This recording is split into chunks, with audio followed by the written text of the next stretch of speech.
Class দশম শ্রেণীর বীজগণিত রাশি অনুশীলনী 3.2 4 নাম্বার অঙ্ক। যেমন দেওয়া আছে a cube minus b cube সমান সমান 513 এবং a মাইনাস b সমান সমান 3 হয়, তবে a b এর মান কত? তোমরা একটা জিনিস লক্ষ্য রাখবা, যখন a b এর মান বলবো মান মানে কি অনুসিদ্ধান্ত বা সূত্র যে কোনোটা দিয়ে হয়, তবে মান যেহেতু বলছে তখন আমরা অনুসিদ্ধান্ত প্রয়োগ করব, সূত্র দেওয়া হবে। যেমন একটা জিনিস লক্ষ্য করো, দেওয়া আছে কার মানটা, যেমন দেওয়া আছে a মাইনাস b সমান সমান 3, তো a b এর মান নির্ণয় করতাম। a b এর মান নির্ণয় করতে হলে আমরা দেখো এখানে দেওয়া আছে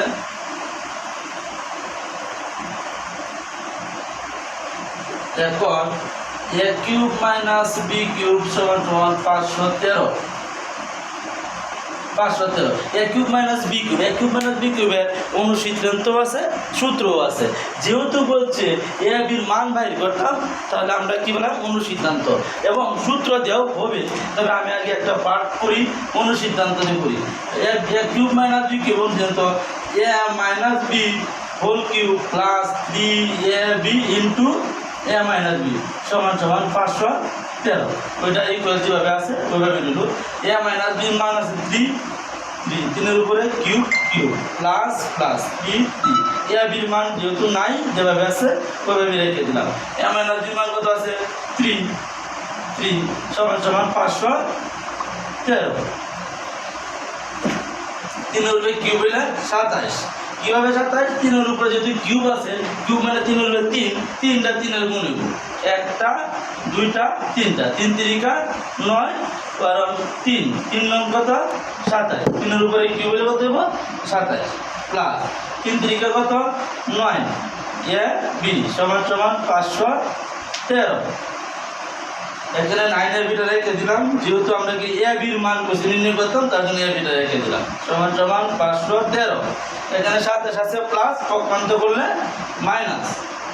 আরেকটা জিনিস তোমরা লক্ষ্য রাখবা, যখন আমরা পক্ষান্ত করব, এক পক্ষ যদি বক্রান্ত করি তাহলে চিহ্নগুলো পরিবর্তন হয়, যদি উভয় পক্ষ বক্রান্ত করি তখন চিহ্ন পরিবর্তন হয় না।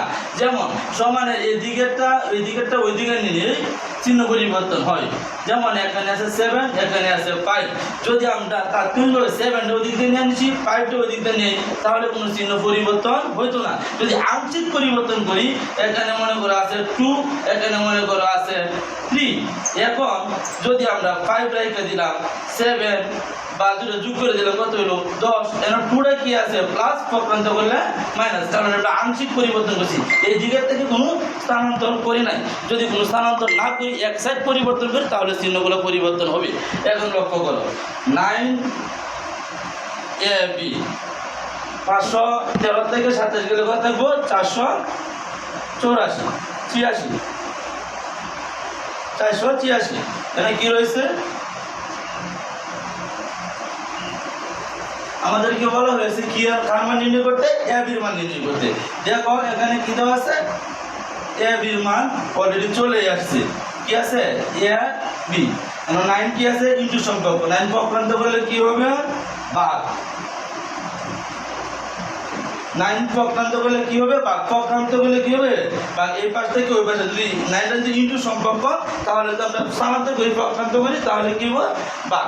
আরেকটা জিনিস ভাগ করা যাবে, কোনো সমস্যা নেই। যদি মনে করো এখানে কি আছে 9ab, ওখানে কি আছে 486, আমি যদি 9 দ্বারা উভয় পক্ষকে ভাগ করে দিই তাহলে হবে, উভয় পক্ষকে 9 দ্বারা ভাগ করে দিলে কি আছে পয়েন্টের রিজাল্ট একই হইতেছে, 9 কাটা ab সমান সমান 9 দ্বারা ভাগ করলে কত হবে 54। তাহলে সুতরাং আমরা বুঝতে পারছি ab সমান সমান 54, ab সমান সমান 54। এই তো আমরা ab মান পাইলাম।